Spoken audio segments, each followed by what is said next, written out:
Sasa Siuma, ni wangapi wamenitia? Ni wangapi wameniona? Mmefurahi kuniona? Mmefurahi kuniona? Bwana wabariki sana. Kwanza kabisa mimi nataka kumshukuru Mwenyezi Mungu na wazazi wetu ambao wamechunga watoto wetu, bila kumsahau mwalimu mkuu wa shule hii pamoja na deputy, pamoja na walimu, pamoja na marafiki zote. Nataka kusema Bwana asifiwe tena. Mumefanya kazi nzuri sana. Mimi nilisoma kwa shule hii. Bwana asifiwe sana. Nilikuwa nikisoma, wakati tulikuwa nasoma hatukuwa na shule nzuri kama Yama au ujenzi nzuri kama huu. Tulikuwa tunasoma kwa matope. Tunashukuru Mungu sana, mimi naona saa hizi mnasomea mahali pazuri. Mwalimu amewasaidia, mnaendelea vizuri. Sio amefanya kazi mzuri? Situmpigie mwalimu wetu mkuu makofi jamani. Na walimu wetu simwapigie makofi mazuri. Mimi nataka kuongea kwa ufupi watoto wetu ambao wanasoma hapa. Ni vizuri mwalimu ambaye anakuonyesha ndoani kuliko yule ambaye anakuletea samaki ambaye iko ready. Sio ni sawa? Heri yule mtu ambaye anakuonyesha masomo kuliko yule ambaye anakuletea kitu ambaye iko tayari. Mimi nilipokuwa hapa nikisoma hatukuwa watoto wazuri sana, lakini walimu wetu walitutengeneza mpaka tukakuwa watoto wazuri. Ndio maana mnaniona vile niko saizi. Sio ni sawa? Kwa hivyo kitu ya kwanza mwanafunzi ni kumheshimu mwalimu na kuweka bidii ya masomo. Utakaposoma umalize, utakuja kusaidia wazazi wako. Sio itakuwa ni sawa? Wengi hapa mnajua boma ambazo mnatoka kuna shida mingi. Labda mama amejaribu, ameuza mayai, ameuza kuku, ameuza ng'ombe ili wewe upate masomo. Kwa hivyo ukiwa hapa shuleni usome kwa bidii. Sio itakuwa ni sawa? Wazazi wetu wa Birunda, Bwana wabariki sana kwa kulinda hawa watoto. Sisi tulipitia shida sana. Mimi naona saa hizi wako na viatu, wako na uniform nzuri. Sisi wakati tulikuwa tunakuja hapa shule, huku nyuma tulikuwa tunaweka box, hatukuwa na ulikuwa ukitembea hivi unaona kuna tochi huku nyuma. Hapa mbele umevaa tu kashati kanakaa laini moja. Kwa hivyo usituwapigie wazazi wetu makofi watoto kwa sababu wanafanya kazi nzuri. Mimi nataka kumalizia hivi. Nilikuja nikaambiwa kuna watoto wa grade 6 na watoto wa grade 9. Ile kitu nimefanya, nimewaletea kalamu na nimeleta geometry cassette ili kusaidia wale ambao wanafanya mtihani. Bwana asifiwe sana.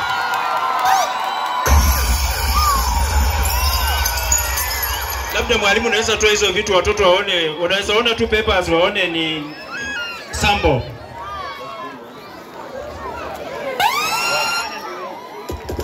Kwa ile pesa kidogo ambaye mimi huwa napata, mimi huwa nafikiria watu wa Birunda. Bwana asifiwe sana. Ninajua ile shida tulipitia hapa tukisoma. Ninajua ile shida wazazi wetu wanapitia. Ninajua ile nyumba ambayo mahali penye mnalala. Saizi ukiniuliza mimi Evans mahali penye ulilala, nitakwambia mahali penye umetoka umeumia sana. Bwana asifiwe sana. Tushukuru Mungu, labda wengine wazazi wetu walikuwa wanafanya kazi wanatuletea blanket. Kuna wenye walikuwa nalala ndani ya gunia. Bwana asifiwe sana. Kuna wengine hata kupata mattress ilikuwa shida. Tulikuwa tunakata ndizi, tunapanga hivi alafu tunalala. Asubuhi tunaamka tunakuja shule. Sasa ninyi watoto mna bahati sana. Mimi nawaomba msome kwa bidii. Sawa sawa? Grade 9 nimewaletea hizi geometry cassette wale ambao watakuwa nafanya mtihani. Hata kama hazitatosha zingine nitatumana kesho. Sawa sawa? Simnipigie makofi jamani. Kuna kalamu ambazo nimeleta hapo. Biro pen, wale ambao wanafanya grade 9 nadhani mnatumia biro pen.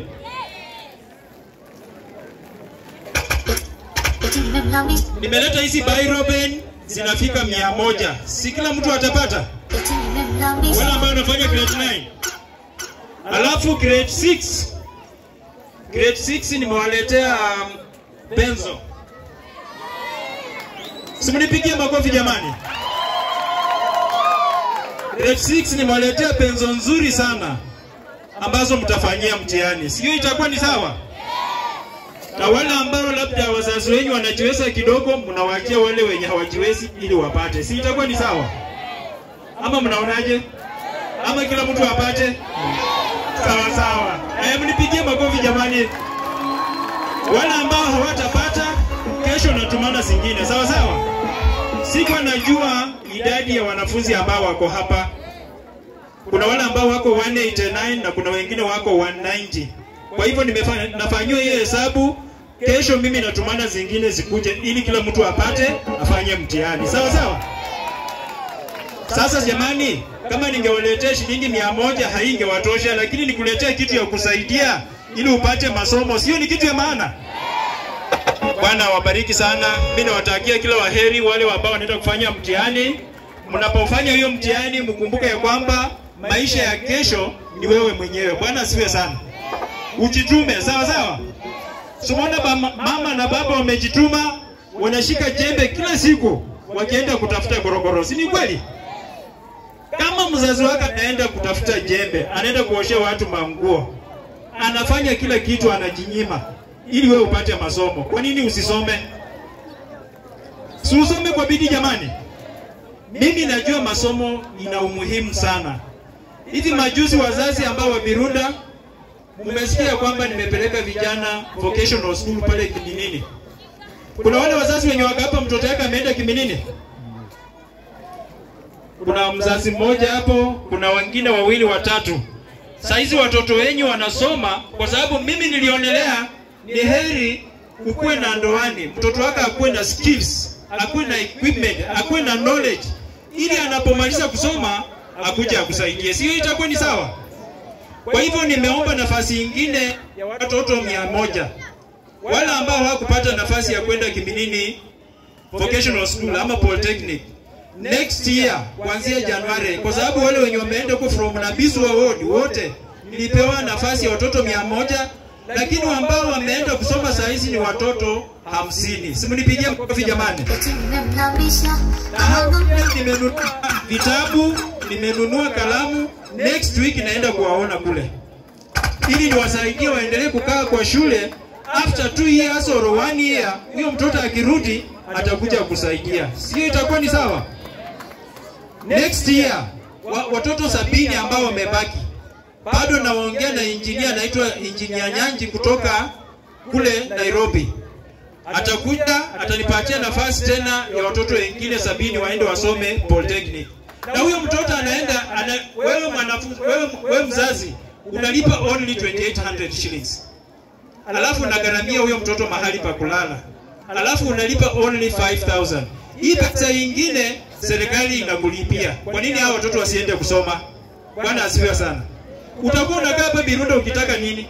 Tusipotoa vijana hapa mtaani waende wasome, hakuna kitu tutakuwa tumefanya. Tutakuwa na wizi, hata mwana wa mundinga abirasa mundu balingo kwa yativili. Kumbe siende ameiba. Bwana asifiwe sana. Tutoe hao watoto tuwapeleke shule, next year waende wasome.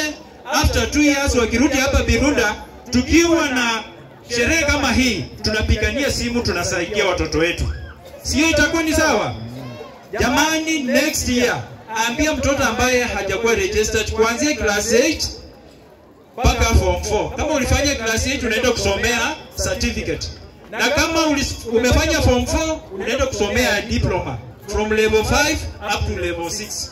Hiyo tutakuwa tumesaidia watoto wetu, tumetoa umaskini hapa. Lakini mimi Evans wanaziuma wanyongeza, hautanipata na vijana wenyu ati mimi natembea na hapa mtaani na wapatia pombe. Hii hapana. Bwana asifiwe sana. Tukiwa na viongozi ambao watakuwa napatia vijana wenu pombe na hao wanaweka pesa kwa mfuko, mimi hiyo sitafanya. Mimi nataka tusaidie vijana wetu wakiwa hapa mtaani wako na pesa kwa mfuko. Bwana asifiwe sana. Jambo la mwisho ninapomalizia, mimi nawapenda watu wa Birunda. Ikifika 2027, either you risk yourself or you rust. Bwana asifiwe sana.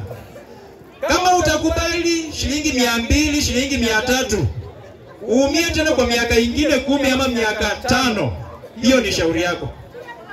Mimi nitarudi hapa Birunda, kama hamtanipa hiyo nafasi, mchague kiongozi ambaye mnataka. Lakini mimi nataka kuona maisha ya watu wa Birunda, watu wa Nabiso wote yakibadilika. Bwana asifiwe sana. Tusirudi mahali penye tumekuwa. Wewe umekaa kwa point, umezaa watoto wako 5, wamemaliza form 4. Wanakuja tena wanazaa wajukuu, mnakaa nao hapo, mnaanza kupigana. Hatutaki vitu kama hizo. Tunataka tu expand, tukue kama Wakikuyu. Bwana asifiwe sana. Mkikuyu akifunza mtoto, akimpatia pesa, anaenda anarudi anasaidia mwingine. Mimi nimekununua hizi vitu kwa Njenga hapa. Hapa sisi hatuna watu hapa Birunda wenye wangefanya biashara kama ya Njenga. Bwana asifiwe sana. Na unaona wanasaidiana. Ameajiri watoto wetu. Ni watoto wangapi hapa ambao wameajiriwa na MCA? Ukiangalia hapa labda ni 2 ama 3. Si ni ukweli? Sasa mimi nataka hiyo nafasi nitoe vijana wenyu mtaani, twende kule town, tutafute pesa, tulete Birunda, tupeleke matunda, tupeleke na bunga ili wazazi wetu wakuwe sawa. Bwana asifiwe sana. Kwa upande wa maendeleo, mimi nasikia hapa chini mko na maji. Kabisa mko na maji wazazi wa Birunda? Tuseme tu kweli, kuna maji kweli? Hata stima hakuna, si ndio? Barabara pia ni mbaya, si ni ukweli? Vitu kama hizo ndio mimi nataka mnitume 2027 nikuje niwasaidie. Nitafanya mahali penye nitaweza. Yule ambaye yako waje afanye kazi yake. Ninyi ndio mtaangalia report card kama amefanya vizuri ama hapana. Bwana asifiwe sana. Kwa haya machache, kwa hayo mengi ambayo nimeongea, mimi nataka kuwashukuru watu wa Birunda. Nimehepa tu kidogo kutoka kazini, nikasema nikuje niwasalimie, nicheze na hawa watoto, niwapatie baraka. Mahali kuna Biblia inasema ya kwamba alipo Bwana mahali popote inawezekana. Bwana asifiwe sana. Biblia inasema ya kwamba mahali popote alipo Bwana inawezekana. Kwa hivyo wale wanafunzi ambao mnaenda kufanya mtihani, nina imani ya kwamba mahali penye muko, Mungu wako pamoja nanyi. Sawa sawa? Kitu kingine nataka kuwamalizia ninyi watoto, muende kanisani kila Jumapili. Sawa sawa? Ni wangapi wanampenda Mungu? Simujipigie makofi jamani. Kila Jumapili enda kanisani, enda omba Mungu ili awapatie maisha mazuri, mkuje mkuwa watoto wazuri maisha ya baadaye. Kwa hayo mengi, mimi nawapenda watu wa Birunda. Mungu awabariki, Mungu awalinde, Mungu awatende mema. Bwana asifiwe sana. Situsalamiani jamani, tutawatakia watoto baraka. Hebu fanya hivi. Fanya hivi. Amen. Bwana asifiwe sana. Bwana anawapenda sana. Bwana asifiwe sana. Mungu awabariki, Mungu awatende mema, Mungu azidi kuwapa uhai ili tukutane tena next year. Bwana awabariki sana. Asanteni sana watu wa Birunda. Msahau huyu mwalimu. Nilimwambia niko kazi, lakini akaniambia Evans lazima ufike hapa. Na pia mwalimu mkuu pia nipigia simu. Bwana akubariki sana. Mwalimu, mimi sitatoka hapa. Hao watoto wa grade 9 nitatoa shilingi 2000, mtawanunulia mkate wakifanya mtihani. Alafu pia mtaniruhusu pia huyu principal wenu si anachunga watoto wenu? Jamani, hata nikimnunulia sukari kilo 2 nimpatie 1000, nitakuwa nimefanya vibaya kweli? Bwana wabariki sana, Bwana walinde. Asanteni sana kwa kunisikiza.